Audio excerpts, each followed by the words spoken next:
उन्हाचा तडाखा वाढल्यामुळे जसा शेती पिकांवर परिणाम झालेला आहे तसाच परिणाम दुग्ध व्यवसायावर सुद्धा झालेला आहे.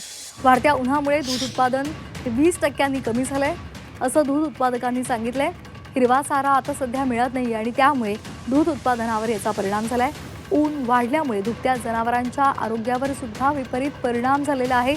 त्यांची विशेष काळजी घ्यावी लागते. तापमान वाढत असल्यामुळे जनावरं धापा टाकतायत, त्यांच्यावर पाणी मारावं लागतंय.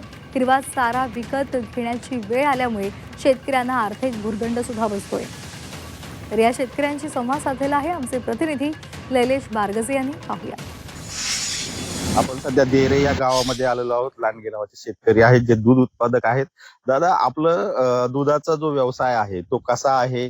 किती लिटर दूध जातं उन्हाळ्यामध्ये? त्याच्यामध्ये कसा फरक पडतो? माझ्याकडे 2 महिन्यापूर्वी 210 लिटर दूध होतं आणि आता उन्हाची तीव्रता वाढल्यामुळं गाय धापा टाकतात आणि दुधाचे उत्पादन घटलेले आहे. 160 लिटर दूध जाते सध्या. आता तो हिरवा चारा आता सध्या जो 5 रुपयाला पिंडी भेटत होती ती 12-13 रुपयाला भेटते. 25 किलोमीटरवरून आणावं लागतो सध्या हिरवा चारा, आणि हिरवा चाराशिवाय दूध भेटू शकत नाही. पाणी 3 वेळेस पाजावं लागतं, गाया धुवा लागतात, सावलीला बांधावं लागतात, पत्र्यावरच असं सावली करावं लागते, झळायला लागू नये म्हणून असं पडदे बांधावं लागतात.